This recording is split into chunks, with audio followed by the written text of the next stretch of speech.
Alors, second cours de ce jour sur Apocalypse 6. On va passer donc du 5e sceau au 6e sceau. On avance. Et pour faire ce passage, eh bien, il faut souligner que ce 5e sceau consiste dans une prière, finalement. Hein. Enfin, un des aspects importants de ce 5e sceau, c'est qu'il y a un cri de supplication vers Dieu. Donc, il y a une prière, même si elle est un peu suppliante. Et il veut être donc suggéré que la prière fait bouger les choses, ce qui est vrai. Que Dieu attend, pour dire, notre prière pour faire bouger les choses, on peut dire. Bon. La prière des saints hâte l'avènement du Seigneur. Que ton règne vienne, comme on prie depuis 2000 ans. Eh bien, un de ces jours, il va finir par venir. Et donc là, il y a une manière de le signifier, justement, du passage du 5e sceau au 6e sceau, plus d'autres petits passages où il est question de prière. Donc d'abord, l'encens de la prière, puisqu'il y avait donc toujours ce lien qui a à faire, je vous le rappelle, entre l'Apocalypse et le culte de l'Ancien Testament. Dans l'Ancien Testament, puisque Moïse devait faire tout selon le modèle qui lui avait été montré sur la montagne, c'est-à-dire au ciel. Et donc finalement, quand on voit le ciel ici, un peu plus que nous l'a signifié Moïse, nous l'a représenté Moïse, eh bien, on voit les choses telles qu'elles étaient symbolisées dans l'Ancien Testament et qui se réalisent telles que Jean les voit. Autrement dit, tout ce qui était l'autel de l'encens, par exemple, hein, bon, l'agneau du sacrifice, mais l'autel de l'encens, ça correspond donc à l'autel de l'encens du temple de l'Ancien Testament, et qui représente donc le parfum qui monte vers Dieu, donc en parfum d'agréable odeur, pour apaiser Dieu, enfin pour faire monter vers Dieu des prières. Donc l'encens, que ma prière monte comme l'encens, donc c'est le psaume que l'on chante aussi assez facilement à la prière du soir, puisque c'est justement la prière du soir, hein, que mon encens monte comme une prière, comme la prière du soir. Donc il y a un lien entre l'encens et la prière, et donc vous avez ça en 5-8 dans l'Apocalypse. Voilà les 4 vivants, les 24 vieillards, qui sont donc des figures symboliques aussi de l'Ancien Testament, tenaient chacun une harpe et des coupes d'or pleines de parfums, de virgule ou de points, les prières des saints. Donc le parfum de l'encens, qui est la prière des saints, et donc là, ce n'est pas un cri de supplication, c'est un cantique nouveau, c'est le cantique nouveau d'ailleurs, qui correspond donc à l'homme nouveau, comme dirait saint Augustin, et qui est donc le fait de chanter le Seigneur, enfin de chanter que la gloire de Dieu s'est manifestée dans l'agneau de Dieu. Et donc ça c'est 5-8. Ensuite j'ai 8-3, donc ça entoure un petit peu ce qu'on est en train d'étudier, parce que 5-8, il y avait déjà cet encens. Ensuite là, au chapitre 6, donc c'est cette prière aussi, qui a cet effet qu'on va voir. Et puis en 8-3, à nouveau, une question de prière. Après un silence, d'ailleurs, il y a un silence, on peut dire, priant, adorant. Donc au chapitre 8, verset 1, donc il y a d'abord un silence, puis ensuite 7 trompettes, donc là le silence ça va s'arrêter, là, va être interrompu. Bon, un autre ange, verset 3, un autre ange vint se placer près de l'autel, on nous a déjà parlé de cet autel là, muni d'une pelle en or, et on lui donna beaucoup de parfums. Donc, c'est pas une petite navette avec une petite cuillère pour prendre les petits grains d'encens. C'est une pelle énorme avec, on peut dire, une navette de chez navette comme à Compostelle, là, un encensoir qui est capable de prendre l'église entière. Waouh! Donc, on lui donna beaucoup de parfums pour qu'il les offrit avec les prières de tous les saints.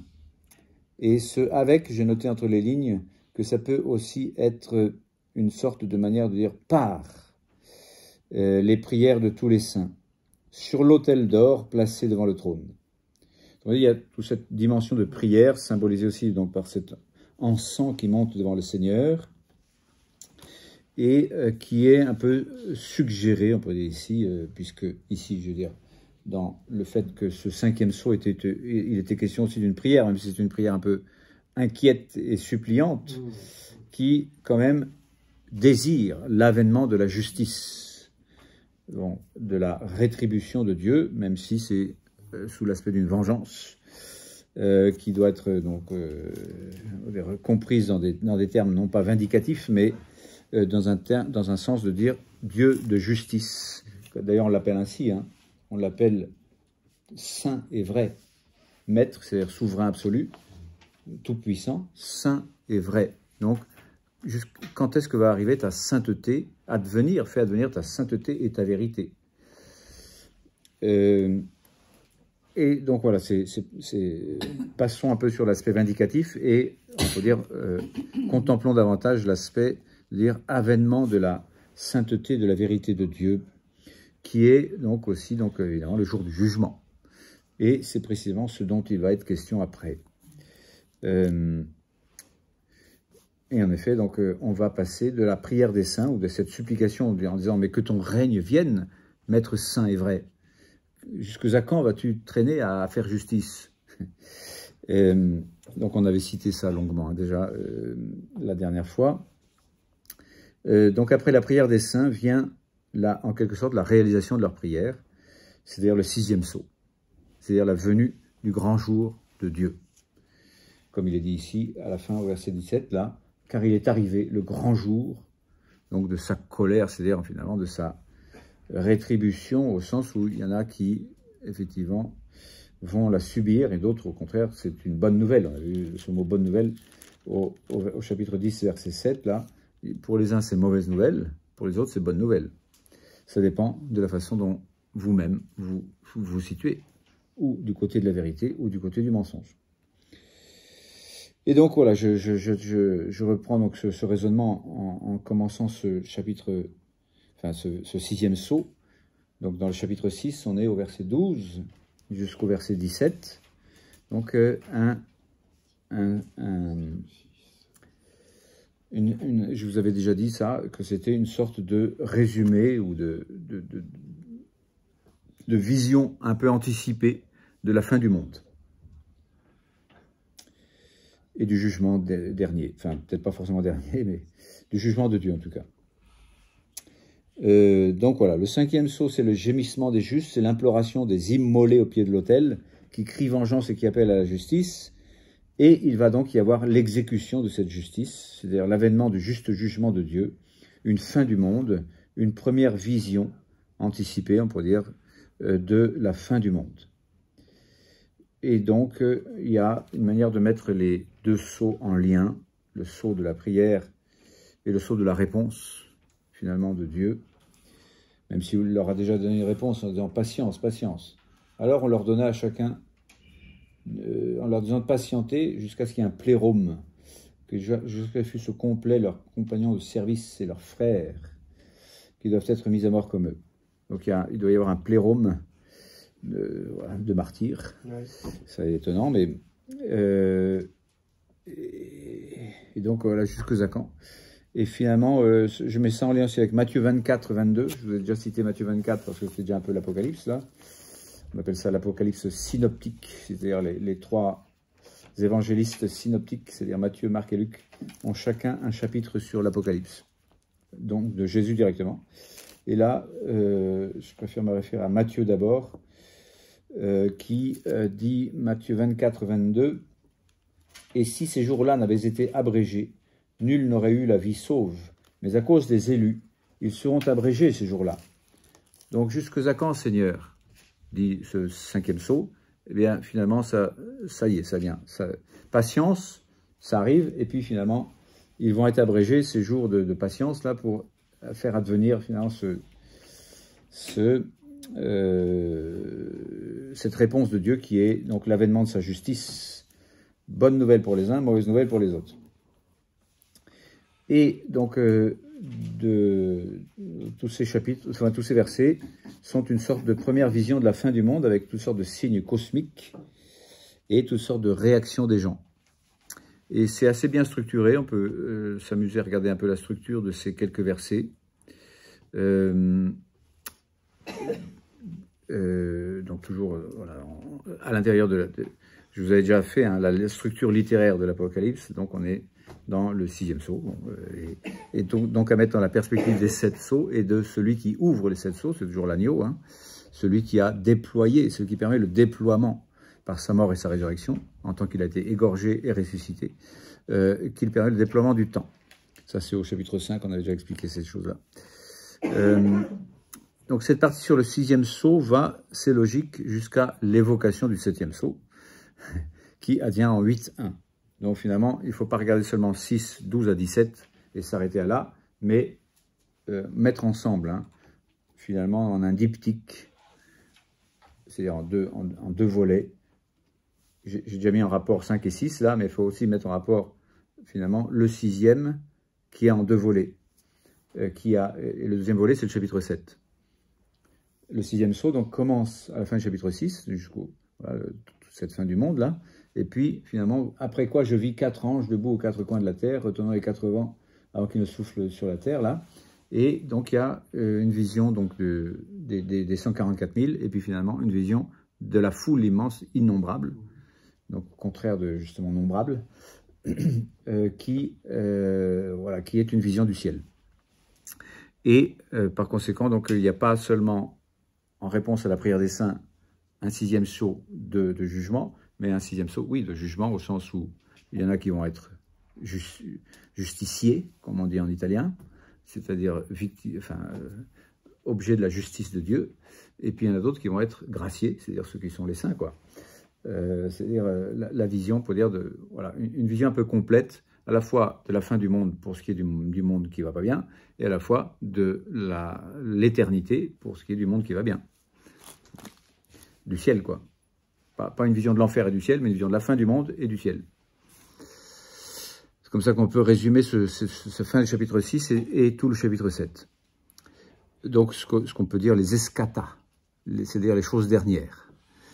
L'eschatologie, donc c'est l'étude des choses dernières. Donc, les choses dernières, donc c'est effectivement non seulement l'enfer et le paradis, ça c'est les choses dernières, mais avant, donc il y a aussi le purgatoire, et qui un jour aura fini lui aussi son travail. Mais donc les choses dernières, donc c'est la fin du monde, et la rétribution, le jugement, et ceux qui sont perdus et ceux qui sont sauvés. Donc ça c'est les choses dernières. Et qu'est-ce que deviendra le cosmos pendant ce temps-là? On ne sait pas trop. Enfin, si, on sait un petit peu justement ici, puisque ça va être un petit peu expliqué. Donc, d'un côté, la fin du cosmos et le jugement, on peut dire sévère, des hommes qui vivent dans ce cosmos en étant attachés à ce cosmos, on peut dire les terreux, c'est-à-dire pas les cutéreux, mais on pourrait dire les gens qui sont attachés à la terre, voilà, qui ne pensent que selon la terre, qui font d'un dieu leur ventre. Non, qui font de leur ventre un dieu. Et voilà, les gens qui sont les habitants de la terre, comme dit l'Apocalypse. Tandis que réjouissez-vous, vous, les habitants du ciel, même si vous êtes encore sur terre. Donc, il n'y a pas la catégorie spatiale, si vous voulez, elle est secondaire par rapport à la catégorie spirituelle, qui est où vous êtes terrien, c'est-à-dire mauvais, ou vous êtes céleste, c'est-à-dire bon. Mais c'est encore sur terre quand même, quoi. Donc d'un côté, la fin du cosmos et le jugement des hommes qui vivent selon le monde et dans le monde au jour du jugement de Dieu. Et de l'autre, tout le chapitre 7, donc une vision en 2 temps, donc c'est un peu plus compliqué. Une de temporisation de ce jugement et de sélection des hommes. Donc, attendez, avant, donc c'est pas encore tout à fait fini quand même. Bon, ça c'est verset 3, hein, chapitre 7, verset 3. Attendez pour malmener la terre et la mer et les arbres, hein. Même si on vous a déjà dit que c'était la fin du monde, non, attendez, c'est pas tout à fait quand même, pas encore. Donc là aussi, les catégories non seulement spatiales sont malmenées, mais temporelles aussi. Donc l'espace et le temps sont à relativiser, alors que nous, on a besoin pour raisonner, mais bon, tant pis, on raisonne sans l'espace et sans le temps, enfin, au-delà de l'espace et du temps. Bref, donc il y a une temporisation de ce jugement et une sélection des hommes, selon une répartition numériquement précise, mais dont le sens est à préciser encore. Donc pourquoi cette précision-là? Parce que donc sélection, donc il faut d'abord marquer au front les serviteurs de notre Dieu. Donc il y a cette sélection qui se fait dans le temps là, et qui se fait donc effectivement par ceux qui sont marqués, mais ceux qui acceptent cette marque. C'est-à-dire que ce n'est pas une manière de dire arbitrairement, Dieu dit ah, vous les bons, ça va là, et vous les méchants, ça va là. C'est l'homme, évidemment, qui... Voilà, bref, il faudra expliquer encore un petit peu tout ça. Et en tous les cas, après cet aspect un peu sélectif qui aboutit à 144 000, eh bien, il y a donc, ils reviennent, hein, les 144 000 un peu plus loin, au chapitre 14. Puis je vis l'agneau apparu à mes yeux. Il se tenait sur mon axe les 144 000. Donc, ils ont une sorte de sélection qu'il va falloir mettre en lien. Bon. Enfin, qui ont un certain nombre de caractéristiques. Bon. Et ici, donc, ici, après quoi, donc, voici qu'apparut à mes yeux une foule immense que nul ne pouvait dénombrer. Il vient de dénombrer là, puis il dit non, finalement, là aussi, nombre ou pas nombre, les chiffres, on leur fait dire ce qu'on veut, là. Non, faites-moi pas dire ce que j'ai pas dit. Et elle est innombrable, cette foule. OK? Bon.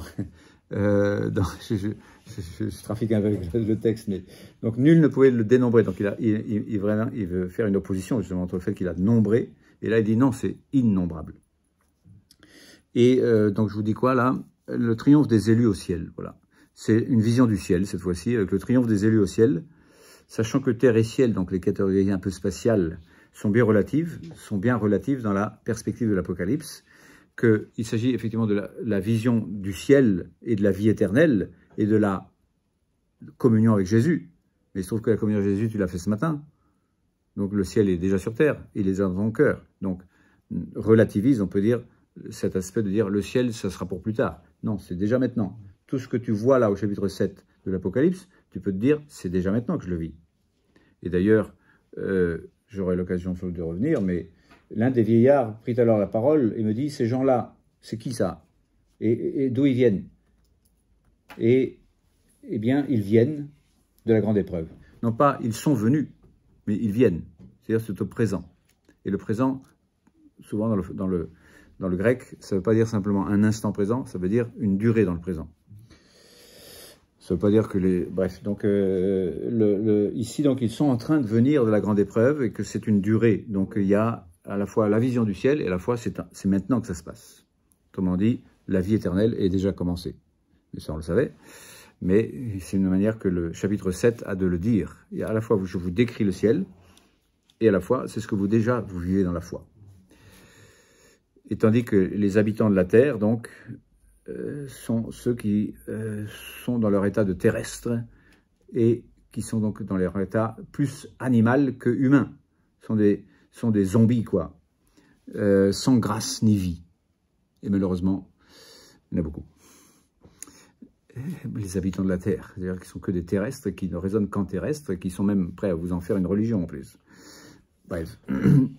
Donc ici, oui, le ciel, mais sans exclure donc ceux qui sont encore sur la terre, mais qui sont déjà du ciel. D'ailleurs, Jésus l'a dit, mon choix vous a déjà tiré du monde. On l'a lu tout à l'heure en Jean 15, 18, là.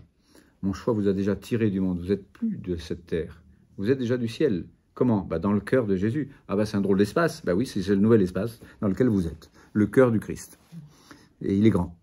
Il y a de la place pour tout le monde. Mais ceux qui le veulent seulement. Bref, donc ici, oui, le ciel, mais sans exclure ceux qui sont encore sur la terre, qui sont déjà du ciel par leur vie en grâce de Dieu. Comme dirait saint Thomas, gratia inquatio gloriae. La grâce est le commencement de la gloire.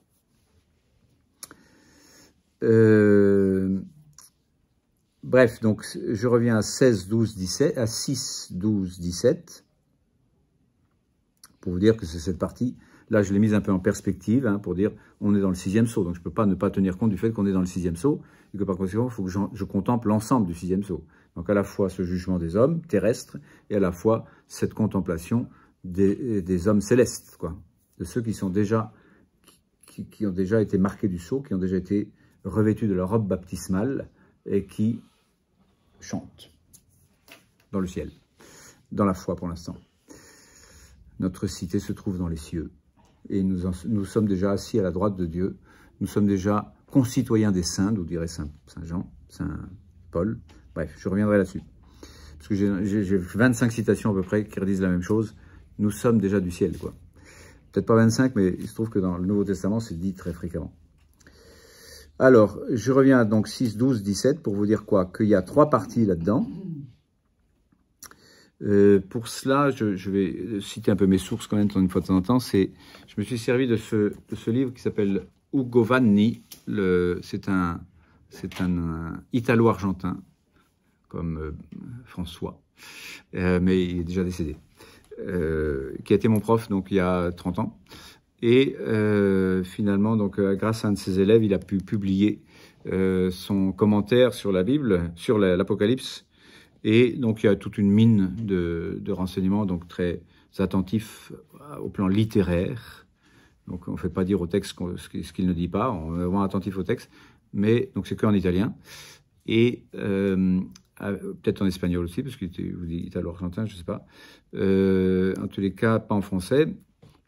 Et avec l'aspect un peu trop exégétique au sens desséchant. C'est-à-dire, je fais des liens, on peut dire, entre tel mot et tel autre mot, mais je manque d'ampleur spirituelle pour les mettre en lien, enfin, selon mon plan, mon point de vue.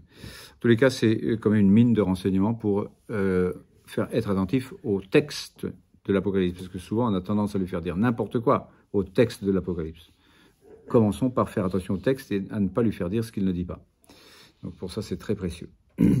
Et là-dedans, donc, je dis qu'il y a pour 6, 12, 17, il m'a pointé, on peut dire, une chose qui se remarque tout simplement dans le texte. Hein, c'est-à-dire qu'il y a 3 parties dans cette petite partie-là, 12 à 17. Quoi? Comment ça, vous voyez 3 parties, vous? Ben, c'est facile, non? Non? Vous voyez pas? Premièrement, description de la fin du cosmos. Donc, ma vision et je vis. Hein. Il n'y a pas marqué « et ma vision se poursuit », c'est « et je vis ». Mais l'auteur, le traducteur a voulu dire « ah ben c'est différent du précédent ». Oui, d'accord, c'est différent, mais ça suit le précédent. Donc, il est marqué tout simplement « et je vis ». Lorsqu'il ouvrit le 6e sceau, alors il se fit un violent tremblement de terre, donc la terre, ensuite le soleil qui devient un arc comme une étoile de crin, ensuite la lune qui devient tout entière comme du sang, et les astres du ciel qui s'abattent sur la terre comme les figues avortées que projette une force du temps dans la tête, et le ciel qui disparaît comme un livre qu'on roule, et les monts et les îles qui s'arrachent de leur place. Donc ça, c'est la première partie, c'est le cosmos. Ensuite, vous avez la description, donc description de la fin du cosmos. Ensuite, description de la réaction des hommes. Et les rois de la terre, et les hauts personnages, et les grands capitaines, et les gens enrichis, et les gens influents, et tous enfin, esclaves hommes libres, allèrent se terrer avec la peur. Et voilà, en disant, donc voilà, tout ça c'est des citations bibliques. Et finalement, une 3e partie, donc même dans la même phrase, on pourrait dire, croulez sur nous et cachez-nous loin de celui qui siège sur le trône et loin de la colère de l'agneau, car il est arrivé le grand jour de sa colère, et qui donc peut tenir. Tout ça avec comme un tissu de citations de l'Ancien Testament en plus. Donc il y aurait de quoi dire hein, pour aller chercher toutes ces citations. Donc ce que je note aussi, c'est que la première description cosmologique est composée de 7 membres, donc ça veut dire une totalité du cosmos. Et la deuxième description, la réaction des hommes, est aussi composée de 7 membres.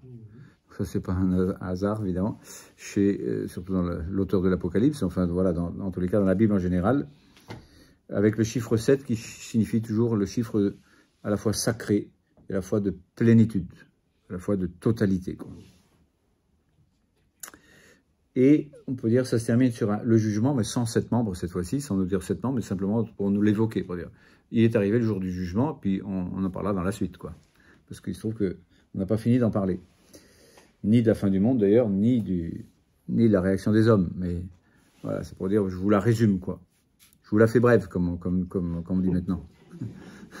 Donc Saint Jean nous la fait brève en ces quelques versets, donc de 12 à 17 du chapitre 6. Ce que je note aussi dans la description du cosmos, là, c'est qu'il y a 3 comme qui servent, pour dire, Saint Jean cherche à expliquer ce qu'il voit, il dit c'est comme ceci ou cela, en reprenant les catégories bibliques à chaque fois aussi, mais plus ou moins. Et donc voilà, il se fit un violent de terre devient comme une étoffe de crin, et la lune devient comme du sang, et les sacerdotes comme les figues avortées. Après, le ciel disparu, ça c'est pas comme quelque chose, c'est simplement une citation biblique. Ah si, comme, pardon. Et le ciel disparu comme un livre qu'on roule. Ah oui, je me suis trompé de comme là, parce qu'en fait que le soleil devint noir comme une étoffe de crin, ça c'est une comparaison, et la lune devint tout entière comme du sang, là, c'est pas le même comme, en fait. C'est pas mettre sur le même plan.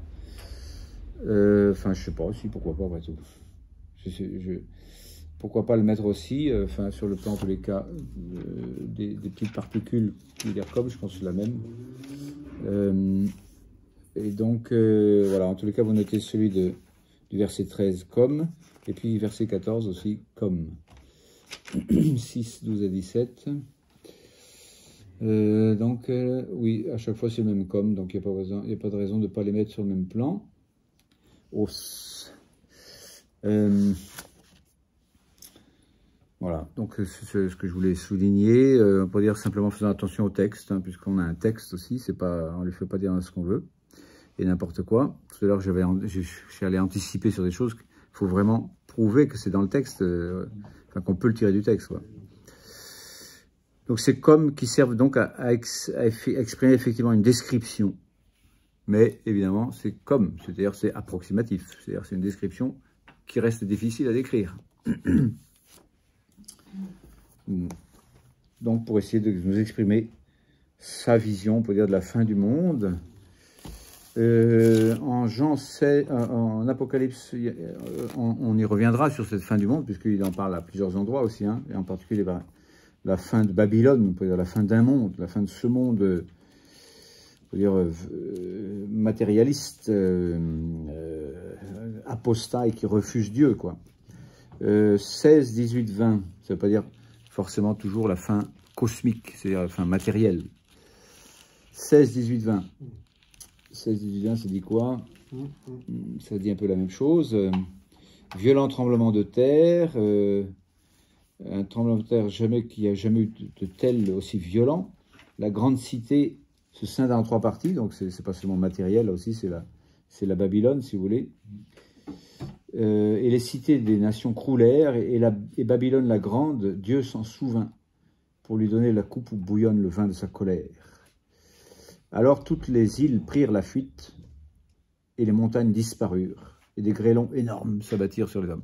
On peut dire ça aussi une vision un peu cosmologique. Il y a les cosmos aussi, là, qui est là, si vous voulez, les tremblements de terre et les montagnes et les îles, tout ça, c'est un petit peu secoué, là. Et désastreux. Donc 20, 11, en 20, 11 aussi, vous avez sans doute la même chose, je ne vais pas les relire, mais... Ah oui, le ciel et la terre s'enfuirent de devant sa face, tout simplement, sans laisser de traces. Bon, le monde n'est pas grand-chose, hein. Et ensuite, devant celui qui est, parce qu'on nous a dit au départ, je suis celui qui est, qui était et qui vient. Et par rapport à ça, la création, un de ces jours, ça va s'effacer sans laisser de traces. Donc qu'est-ce qu'il vaut mieux? Il vaut mieux rester uni à celui qui est, plutôt que s'empêtrer dans ce qui n'est pas. Le ciel et la terre passeront, mes paroles ne passeront pas. Ben voilà. Donc sans laisser de traces même.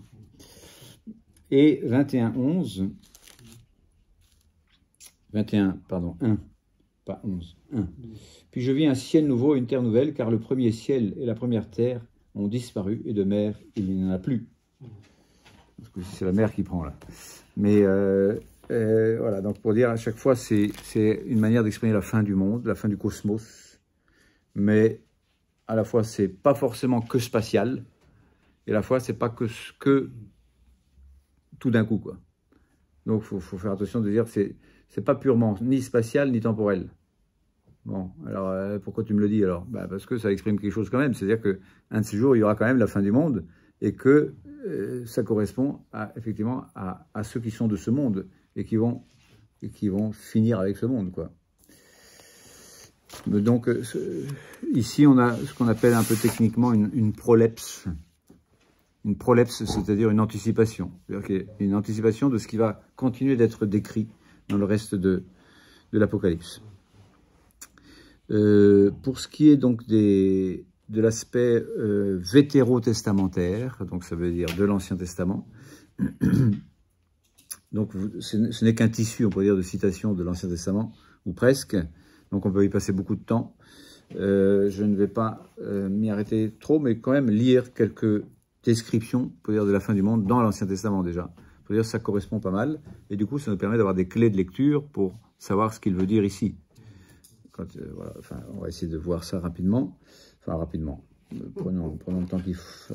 Voilà, je sais pas, enfin, comme on peut. Je prends AG 2.6. Donc, peut-être vous n'avez pas l'agilité d'aller voir AG, mais c'est juste c'est avant Matthieu, il y a Malachie, avant Malachie, il y a Zacharie, avant Malachie, il y a AG. Donc, si vous voulez, c'est pas très loin de du Nouveau Testament, là, mais quand vous cherchez dans vos Bibles,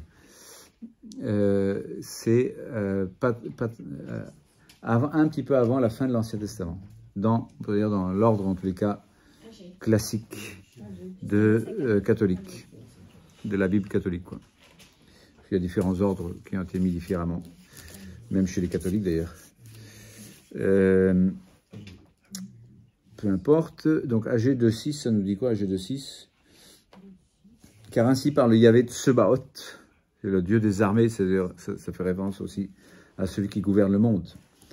Encore un très court délai, et j'ébranlerai le ciel et la terre, la mer et le sol ferme. Ça fait penser au Messie de Handel. Dans le Messie de Handel, je ne sais pas si vous connaissez, mais c'est qu'un tissu de références bibliques en anglais, chanté, et où il essaie de faire correspondre, pour dire, le contenu avec la forme. Et donc, je vais secouer. And I will shake. Je vais secouer la terre et le ciel. Donc, j'ébranlerai le ciel et la terre et la mer et le sol ferme. J'ébranlerai toutes les nations. Alors afflueront les trésors de toutes les nations, et j'emplirai de gloire ce temple dit Yahvé Tsebaoth.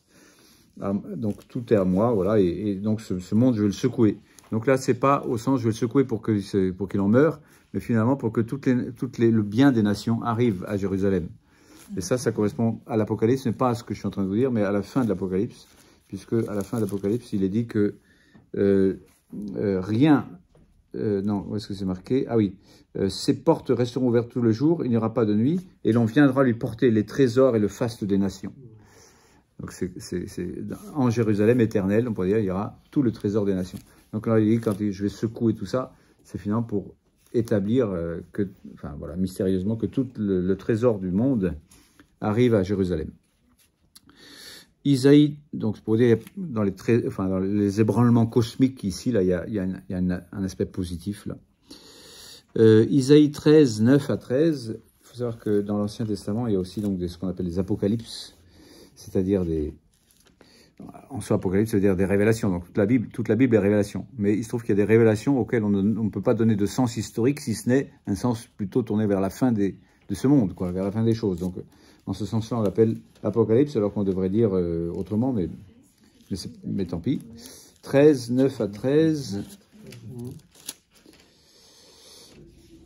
Ça dit quoi? Ça dit, voici que vient le jour de Yahvé. Ah oui. Donc toujours ce jour, on peut dire, qui sera donc un jour de jugement.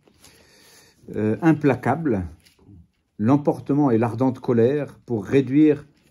Alors là, il y a marqué le pays. En fait, en hébreu, quand vous dites le pays, vous pouvez dire aussi la terre. C'est la même chose, et donc ça peut être la terre entière, c'est pas seulement le pays. Donc ici, on peut traduire l'emportement et l'ardente colère pour réduire la terre en ruine. Et on exterminer les pécheurs. C'est Isaïe 13, et là, je suis en train de lire le verset 9. Mais j'ai pris à l'intérieur d'une péricope, enfin d'un passage, donc voilà, je ne vous regarde pas tout. Mais je regarde que ça ressemble un peu à ce qu'on est en train de voir. Car au ciel, les étoiles et Orion, donc une des constellations, ne diffuseront plus leur lumière. Donc les étoiles et Orion, c'est-à-dire parmi les étoiles, Orion. Bon, je ne sais pas pourquoi il y a Orion spécial, mais bon, il y a certainement un sens. Le soleil s'est obscurci dès son lever. La lune ne fait plus rayonner sa lumière. Je vais châtier l'univers de sa méchanceté. Donc c'est pour ça que l'univers, c'était peut-être mieux de traduire la terre tout à l'heure, parce que c'est de ça qu'il parle là. Je vais châtier l'univers de sa méchanceté et les méchants de leur faute. Mettre fin à l'arrogance des superbes, humilier l'orgueil des tyrans. Toujours intéressant de voir les parallélismes qu'il y a dans la Bible. Hein. Vous mettez en parallèle les méchants, leurs fautes, les pécheurs, quoi, les superbes, l'arrogance et l'orgueil des tyrans. Tout ça, ça va ensemble. Bon. Et de l'autre côté, donc, je rendrai les hommes plus rares que leur faim. Ça fait penser à un truc horrible qu'on a quelque part au milieu des États-Unis, là. il y a des gens qui voudraient réduire les 7 ou 8 milliards d'habitants à 500 millions d'habitants. Donc des Malthusiens, d'ailleurs, qui disent, mais on va y arriver. Ouais, donc il y a une espèce d'ambiance de fin du monde, là aussi, qui est dramatique. Et le Seigneur dit, bah, vous ne dérangez pas, je vais le faire, ne vous inquiétez pas. C'est moi qui règne sur l'humanité, c'est pas vous, hein, même si vous voudriez. Bref, donc je rendrai les hommes plus rares que leur faim, les mortels plus rares que l'or d'Ophir. C'est pourquoi je ferai frémir les cieux. Donc trembler les cieux, là, enfin la terre et les cieux, là. Et la terre tremblera sur ses bases sous l'emportement de Yahvé Sabaoth, sous la colère donc de Yahvé Tsebaoth, le jour où s'allumera sa colère. Donc, et il est arrivé le jour de sa colère. C'est ici dans ce qu'on dit. Autre référence, ça c'était donc Isaïe 13, 9, 13. Joël 2, 10. Joël, donc c'est aussi un prophète bien apocalyptique. Et du coup, on a un petit peu de mal à le dater parce qu'on pourrait dire, bah, parce qu'il parle de la fin du monde, quoi, et la fin des temps. Bon, il y a aussi une interprétation positive à faire à cette fin du monde, c'est la Pentecôte. Il se trouve que la Pentecôte, c'est une sorte de fin du monde et de début d'un autre. Saint Pierre, à la Pentecôte, cite Joël pour dire, oui, en effet, le ciel, la terre, tout ça, ça va bouger très fort. En fait, pas tant que ça. Enfin, si, quand même, il y a eu quand même des tremblements de terre au Vendredi Saint. Le soleil s'est obscurci, d'ailleurs, au Vendredi Saint.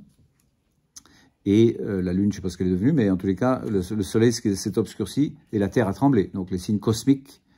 Et il y a eu, au moment de la mort aussi, des tremblements, enfin, même des fantômes de mort là, qui sont arrivés, tout ça. Là, bon, il y a eu une catastrophe un peu de fin du monde, quoi. Au Vendredi Saint, au moment de la mort du Christ, la mort de celui qui est le vivant.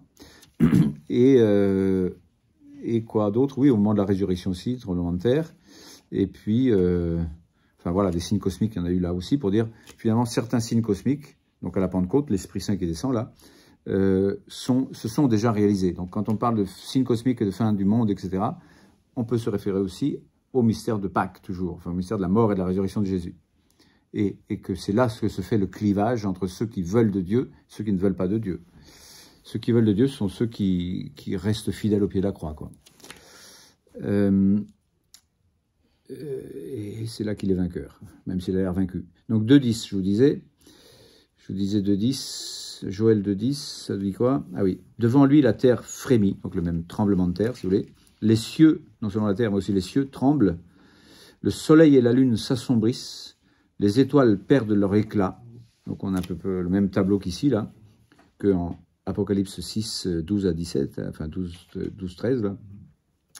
Yahvé fait entendre sa voix à la tête de ses troupes, car ses bataillons sont sans nombre, car il est puissant, l'exécuteur de ses ordres, car il est grand, le jour de Yahvé, très redoutable, et qui peut l'affronter? Autrement dit, la citation qui termine ce qu'on vient de voir là, elle termine au verset 17 là. Qui peut tenir là, hein? Le jour de Yahvé arrive grand et redoutable, qui peut tenir? Donc il y a une manière de se référer à ça, et donc c'est grâce à ce genre de référence qu'on peut expliquer mieux, si vous voulez, l'Apocalypse. C'est la clé de lecture, une des clés de lecture de base pour comprendre l'Apocalypse, c'est de bien connaître l'Ancien Testament, de bien connaître le sens de l'Ancien Testament, évidemment, en fonction de l'Apocalypse de Jésus-Christ, c'est-à-dire en fonction de la révélation de Jésus-Christ, et de savoir que la parole de Dieu qui est ici est déjà la parole de Jésus-Christ, enfin, pas de Jésus-Christ, mais du Verbe de Dieu avant qu'il s'incarne, qui devient Jésus-Christ, donc au moment de son incarnation, mais... Enfin, voilà, pour dire, la Bible ne fait qu'un autour de la personne du Christ. Et le Christ est le sens plénier, à tout instant, si vous voulez, de la parole de Dieu. Et donc ici, pour dire, oui, il y a eu un jugement, mais il se réfère déjà, et surtout, pour dire, à celui qui a eu lieu le Vendredi Saint. C'est lui qui est le centre, on peut dire, du monde, et le centre de l'histoire, le sens de l'histoire, du début à la fin. Donc on peut parler de la fin du monde, là, autant que vous voudrez, mais il se trouve que cette fin du monde, elle a déjà eu lieu dans la mort du Christ. Et que c'est à partir de là qu'il faut raisonner sur la prochaine fin du monde, on pourrait dire. Enfin voilà, il y a quelque chose à faire avec ça. Et donc l'Apocalypse, enfin le livre d'Apocalypse s'explique grâce à l'Ancien Testament. Une des principales clés de lecture de l'Apocalypse, c'est l'Ancien Testament. Donc là, je n'ai pas étudié davantage, mais en tous les cas, je cite encore Joël, justement au moment où Saint Pierre lui-même le cite. Après cela, je répandrai mon esprit sur toute chair. Donc c'est le chapitre 3. Je vous lis tout le chapitre 3 qui fait que quelques versets. Il en fait 5. Je répandrai mon esprit sur toute chair. Vos fils et vos filles prophétiseront. Vos anciens auront des songes et vos jeunes gens des visions. Donc pour dire, c'est ce qui se passe au moment de l'Apocalypse, au moment de la Pentecôte. Et Saint Pierre dit ça. Mais ça continue comme ça en disant, même sur les esclaves, hommes et femmes, en ce jour-là, je répandrai mon esprit. Donc c'est la Pentecôte. Je produirai des signes dans le ciel et sur la terre. Donc l'événement de la Pentecôte, c'est déjà un signe. Ça, voilà, on nous parle d'un vent, etc. C'était un petit peu pas très significatif. Enfin si quand même, parce que les gens se sont dit, mais c'est quoi ce qui se passe? Et puis, les signes sur la terre, c'est que les apôtres sont sortis en disant, maintenant, tout le monde parle la même langue.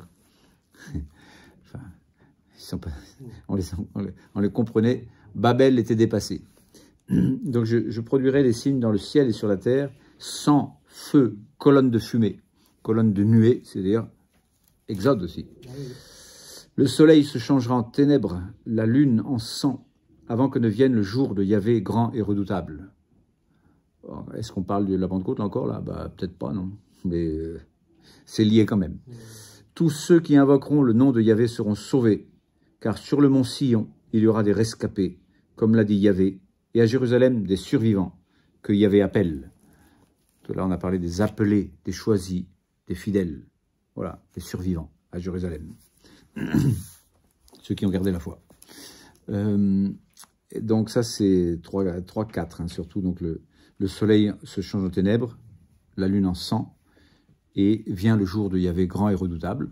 Tout ça à mettre en lien, donc, je vous dis, avec le mystère du vendredi saint, du dimanche de Pâques, et même de la Pentecôte. Et de garder la foi en attendant.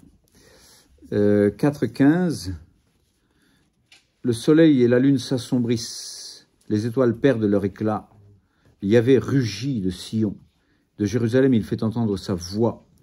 Et la manière de transmettre la voix de Dieu, d'ailleurs, c'est aussi la prophétie. Parce que prophétie, c'est parler pour Dieu. Les cieux et la terre tremblent. Mais Yahvé sera pour son peuple un refuge, une forteresse pour les fils d'Israël. Comme on dit, pour les rescapés, là, pour les survivants, c'est-à-dire pour ceux qui gardent la foi, qui forment le peuple d'Israël autour donc de son Messie. Eh bien, vous saurez alors que je suis Yahvé votre Dieu, qui habite à Sion, ma montagne sainte. Jérusalem sera un lieu saint, les étrangers n'y passeront plus. C'est-à-dire qu'il n'y aura plus que les survivants qui ont gardé la foi, quoi.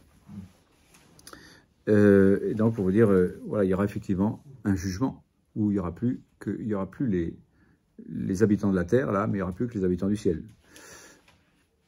Tout en étant encore sur terre, par la foi. Et ça, je le mets encore en lien avec Isaïe 34, 4, puis j'aurais fini avec mon petit tour chez les... Enfin, c'est pas fini, hein, parce que des tremblements de terre et des choses comme ça, il y en a encore d'autres hein, dans l'Ancien Testament, dans les prophètes en particulier, hein, Isaïe, Jérémie, Ézéchiel.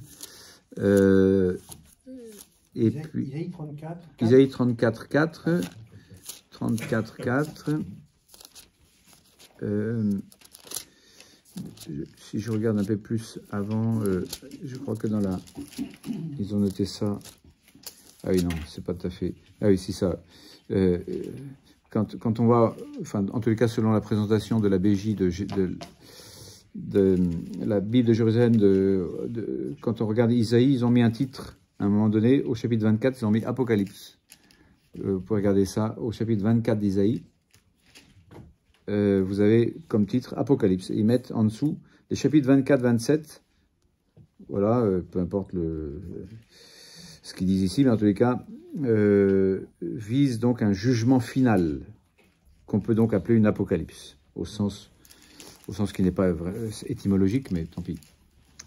Donc voilà, c'était pour moi, j'en étais plus jusqu'à 24-27, enfin pour vous dire qu'il y avait déjà des apocalypses à d'autres endroits. Et ici 34-4. Toute l'armée des cieux se disloque.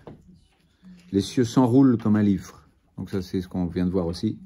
Il s'enroule comme un livre, c'est-à-dire comme un volume, parce qu'à l'époque, il n'y avait pas de livre en charnière, comme on appelle ça,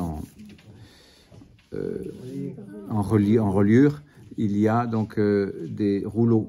Ils sont sous forme de rouleaux de papyrus ou de parchemin. voilà, enfin, ça fait partie des matériaux principaux. Les cieux s'enroulent comme un rouleau, donc comme un volume. Volume, ça vient aussi de la même étymologie, je crois, enfin, la même idée de rouleau. Les cieux s'enroulent comme un volume, toute leur armée se flétrit, comme se flétrissent les feuilles qui tombent de la vigne, comme se flétrissent celles qui tombent du figuier. Donc, là aussi, comme, hein, on va essayer d'expliquer que ça va se passer comme ça. Et voilà, je vous prends une comparaison pour vous faire comprendre que ça va se faner d'un seul coup, comme les feuilles de vigne, comme les feuilles en cette saison. Pouf, tout ça, ça tombe et ça s'en va, quoi. Comme feuilles au vent. Comme ça. Le psaume premier. Non. Comme la paille légère. Ah oui, comme la balle même. La balle qui s'en va. Portée par le vent. Et en hébreu, d'ailleurs, la malédiction est synonyme de légèreté, tandis que la gloire est synonyme de poids, de densité. Donc, que je voulais dire, oui, je sais plus ce que je voulais dire. Donc, le fait que le ciel et la terre passeront, en effet, comme se flétrissent les feuilles en automne, quoi. Et elles sont emportées par le vent, et elles ne laissent plus de traces. Voilà comment passera ce monde. Donc, il y a une manière de nous le dire avec ses termes à lui.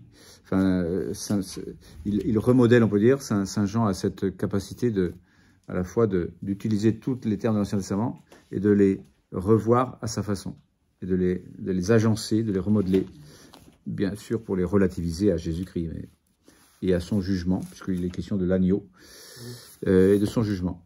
Et j'avais une dernière référence, cette fois-ci dans l'Apocalypse synoptique, comme je l'ai dit tout à l'heure, c'est-à-dire Matthieu 24, 29 à 30. Il est dit ceci: aussitôt après la tribulation de ces jours-là, donc il nous donne, on peut dire, de la chronologie là-dedans, mais même c'est un peu difficile de faire de la chronologie. Le soleil s'obscurcira, donc même idée, quoi. La lune ne donnera plus sa lumière, donc autre façon de dire la même chose. Les étoiles tomberont du ciel, encore une fois, et puis les puissances des cieux seront ébranlées. Donc tout ça, ébranlement cosmique, si vous voulez, général. Et puis donc il nous dit que ce sont des prodromes, des signes avant-coureurs de l'avènement final, de son avènement final à Jésus. Qu'est-ce que je voulais dire de plus là-dessus? Certainement plein de choses, mais enfin non, je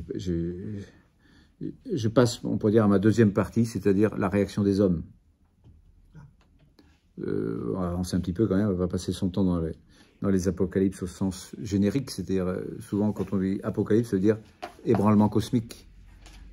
Il y a ça aussi, mais il faut d'abord aussi l'interpréter en relation spirituelle avec la mort et la résurrection de Jésus, et donc avec Jésus, avec le mystère pascal et la Pentecôte, etc., enfin l'Église, finalement, les sacrements, et le nouveau monde qui est déjà là, on peut dire, voici un ciel nouveau et une terre nouvelle, Dieu sera avec eux, c'est déjà ça, dans les sacrements. Emmanuel, c'est déjà bon, donc pour dire le ciel est déjà commencé, la terre est déjà ébranlée, quoi. Enfin voilà, la terre ancienne est déjà passée, quoi. Bon, donc pour dire voilà, les catégories sont pas que spatio-temporelles et cosmico-matérielles. Voilà, elles sont très spirituelles, les catégories aussi, tout en ayant donc évidemment leur incidence matérielle, bien sûr, puisqu'il se trouve qu'on est sur Terre et que pour être en communion avec Dieu, faut entrer dans l'Église et recevoir un bout de pain matériel. Et ça passe par la matière aussi. Mais tout ça, c'est Dieu qui se fait tout petit. Et qu'est-ce que je voulais dire de plus avec cet aspect cosmique-là?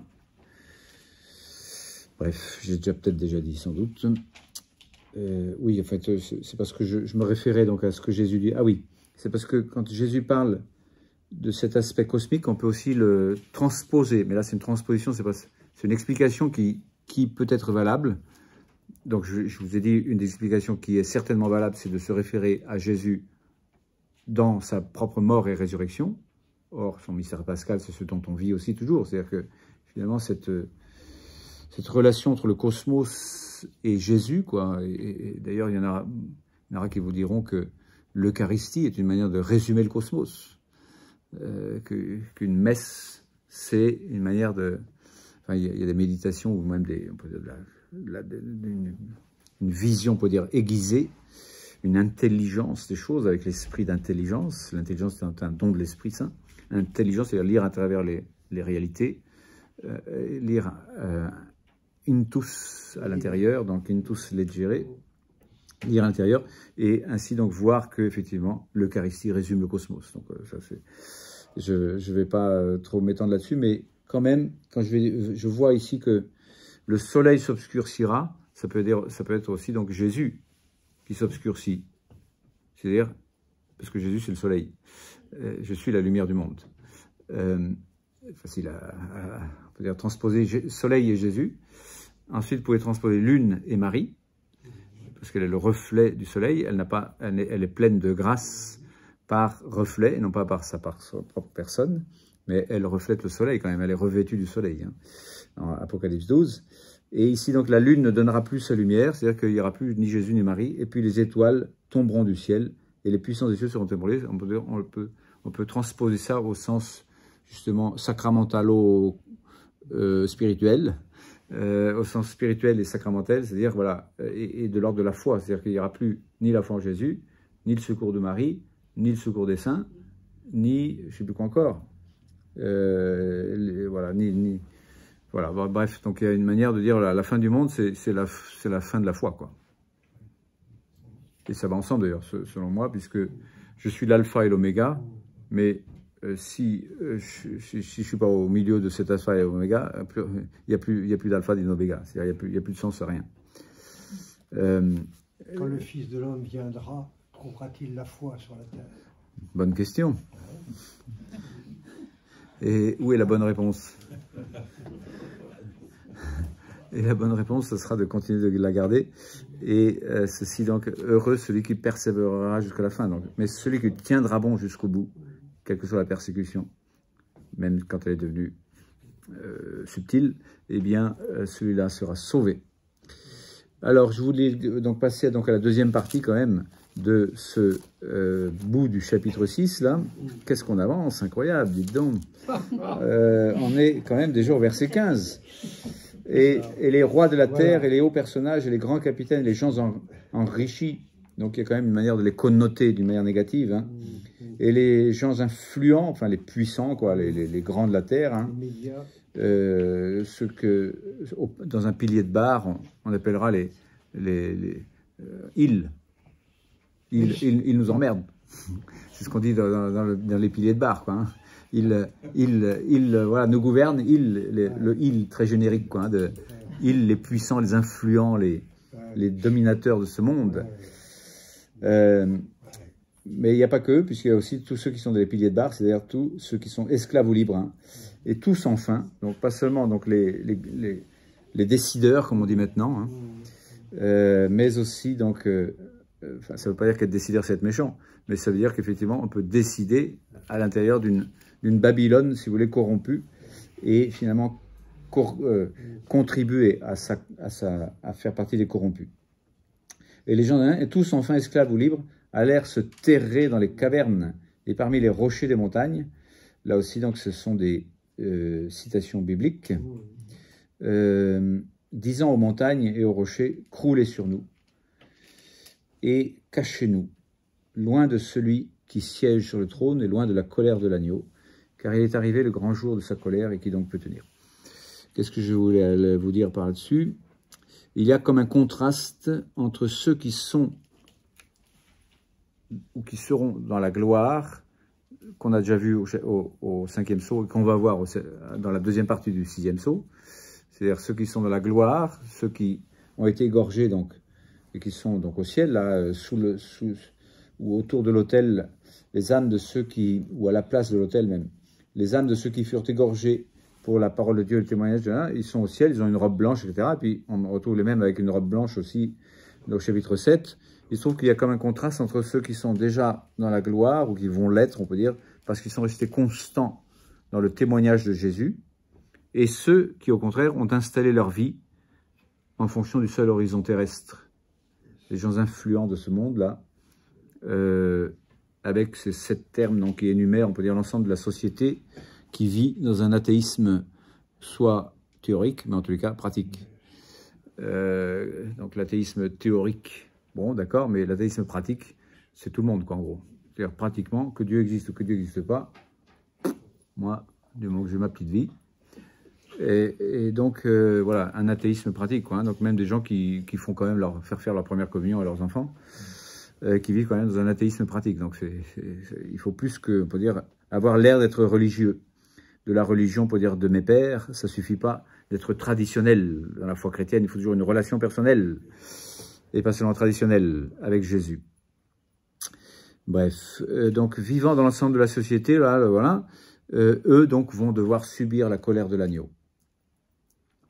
Donc il y a un contraste, on peut dire, entre les deux voies. Il n'est pas exprimé ici tel quel, mais il est biblique, et il est un peu partout dans la Bible. Et je vous le rappelle, psaume 1, vous l'avez cité tout à l'heure, le psaume 1, où il est dit en effet que les... où est-ce qu'il est mon psaume? Mon psautier, je l'ai mis à part, voilà, pour le garder dans la poche, en principe, mais bon. Heureux l'homme qui ne suit pas le conseil des impies, voilà, et donc une description des impies, finalement, mais qui murmure la loi de Dieu. Et lui va tenir le coup. Rien de tel pour les impies, mais ils sont comme la balle qu'emporte le vent. Et donc, il y a, le titre, vous voyez, de ce psaume, c'est les deux voies, oui. Justement, pour dire qu'il y a d'un côté l'homme qui est heureux parce qu'il suit le chemin de Dieu, et l'autre qui est malheureux, enfin qui va se rendre malheureux. Et les impies ne tiendront pas au jour du jugement. Donc c'est celui qu'on voit là, ils ne tiendront pas, ils vont dire, oula, ça va mal se terminer pour nous, que les montagnes nous couvrent, ce qui n'est pas une drôle de solution, mais bon, ça ne va pas nous sauver, ça, hein. C'est pas parce que les montagnes vont te tomber dessus que tu vas être sauvé. Je dirais au contraire, c'est la fin. C'est l'enfer, quoi. Il y a Sainte Thérèse d'Avila qui a une vision de l'enfer à un moment donné, elle dit, c'est comme si j'étais adossé à une montagne et que cette montagne elle était comme sur moi, quoi. Une vision de l'enfer où elle va dans la place qu'elle aurait eue si elle ne s'était pas convertie. Donc c'est assez terrifiant, ça l'a terrifié d'ailleurs, mais il n'y a pas que ça, mais en tous les cas, il se trouve que voilà, j'ai retenu cet aspect de, pour dire, comme si les montagnes nous couvraient, quoi. C'est une oppression incroyable. Enfin bref, mais ainsi les impies ne tiendront pas au jour du jugement, ni les pécheurs à l'assemblée des justes. Le Seigneur connaît la voie des justes, mais la voie des impies se perdra. Donc, soit vous êtes du côté des justes, soit vous êtes du côté des impies. L'impie, c'est celui qui est non-pie, qui est non-pieux, qui n'a pas de piété, qui n'a pas de relation à Dieu, parce que la piété, c'est la relation à Dieu. L'injuste, c'est celui qui n'a pas de relation aux hommes, enfin, qui n'a pas la juste relation aux hommes. L'impie, c'est celui qui n'a pas la juste relation à Dieu. Mais souvent, ça va ensemble, évidemment. Être juste, d'ailleurs, on peut dire être injuste, on n'a même pas besoin de dire, oui, ça veut dire aussi que tu es non seulement en bonne relation avec les autres, mais aussi, par conséquent, avec Dieu. Enfin, bref. Qu'est-ce que je disais? Oui, contraste entre les deux voies, psaume 1. Deutéronome 35, c'est la même chose, c'est les deux voies. Tu as le choix. Tu n'as pas beaucoup de choix, hein, mais tu as le choix quand même, entre le bien ou le mal.